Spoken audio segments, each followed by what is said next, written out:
Hi, welcome back. So now we're going to move on and we are going to talk about the brain and its many, many functions. Now, one of the things that you're going to discover about the brain is that different parts of our brain are designed for very specific functions. So, for example, many of the portions of our brain, especially in the back, are specifically designed for vision. And this is kind of interesting given that some of the earliest views of the brain were about the idea that very specific parts of the brain were critical for having different functions. Unfortunately, this early view of the brain and this concept of functional specialization was taken to a very pseudo-scientific extreme when it came to something that is called phrenology. And this was originally an idea that was forwarded by Franz Joseph Gall and Johann Spurzheim. And basically, what this idea is that if you were particularly high in a certain trait, let's say musical ability, you would have a very raised portion of your brain. And at the time, people didn't fully understand that the skull exists separately from the brain. And so people like Gall and Spurzheim believed that if you were high in a certain personality trait or an ability like music, your brain would have a bump in that particular area. You would have a large bump. And that large bump in your brain would cause a corresponding large bump in your skull. Likewise, if you were particularly deficient in any sort of particular quality, such as empathy or self esteem or something like that, you would have a dent in your brain. So that area would shrink and become lower. And that would correspondingly cause a dent in your skull. And so the idea was that even though we couldn't really get inside the brain, Gall and Spurzheim believed that if you felt around the bumps of somebody's skull, you could get a pretty good understanding of what kind of person that they were.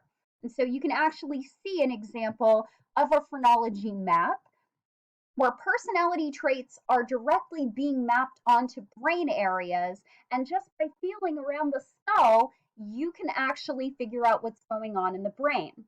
Obviously, this is not correct. Your skull develops separately from the brain, and whether or not you have bumps in your skull have nothing to do with bumps in your brain. So phrenology, for the most part, has been debunked.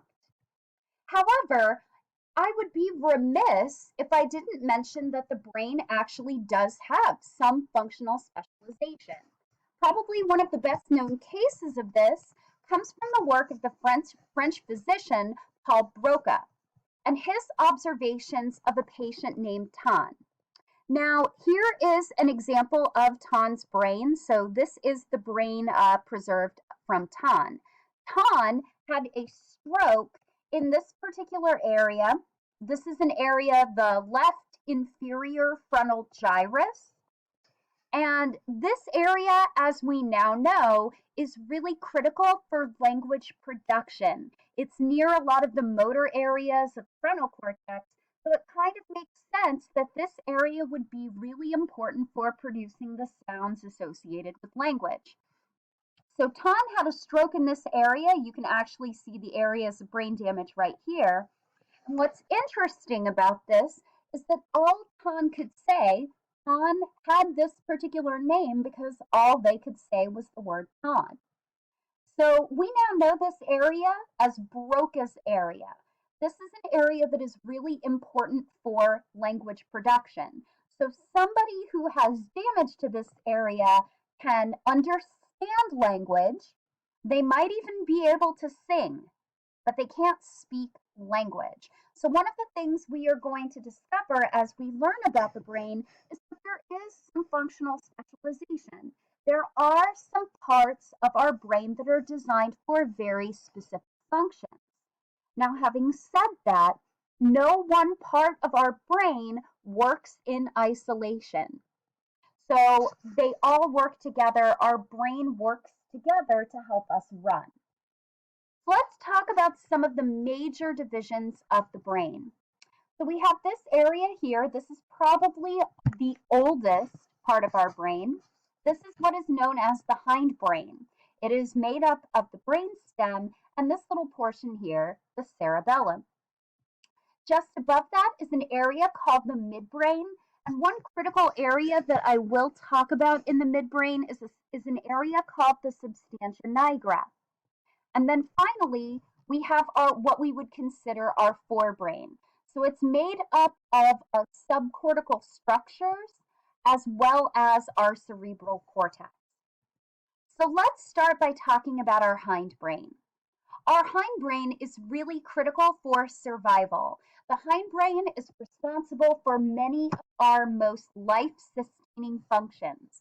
So it controls things like our heart rate, it controls our respiration, and it even controls our vomiting, shockingly enough.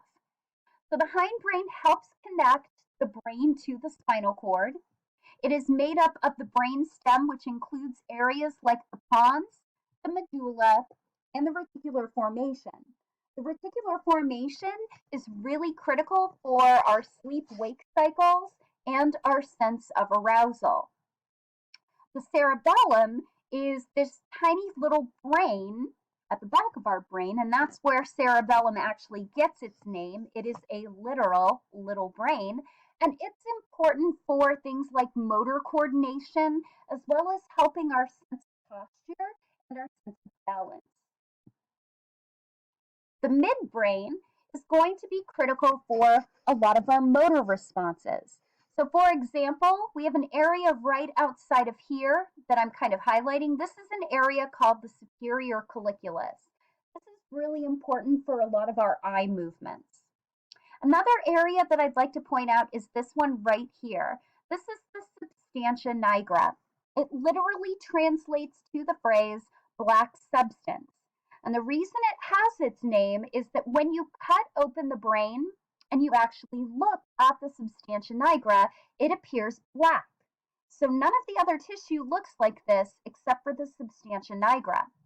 The reason for that is that this part of the brain helps produce dopamine. So there's a very large amount of dopaminergic cells in the substantia nigra that are really critical for things like motor control. Oftentimes, we'll tend to find that for people who have Parkinson's disease, they do not produce enough dopamine. We can use a microelectrode to actually stimulate the substantia nigra so that it produces more dopamine and eases some of those motor deficits. Then finally, we get to our forebrain. And I'm largely first going to focus on these subcortical structures. So I know it's kind of hard to see in this image, but right now I'm circling around an area known as the thalamus. The thalamus is basically your brain's sensory relay station. All of your senses, except for smell, are processed by the thalamus before they are processed in the cortex. Just below the thalamus, we have an area called the hypothalamus. The hypothalamus is really critical for a lot of behaviors that we do for homeostasis. So I like to joke that the hypothalamus is really critical for what we call the 4 F's: feeding, fighting, fleeing, and, well, sex. Please fill in the other F at your own leisure. I will not. So the hypothalamus does things like regulate our eating behavior. It lets us know when we're hungry. It lets us know when we're full. It regulates eating and drinking behavior. It helps regulate your body temperature. It helps regulate libido and sexual behavior. And it also kicks off the fight or flight response. So the hypothalamus is really critical for our sense of balance or homeostasis.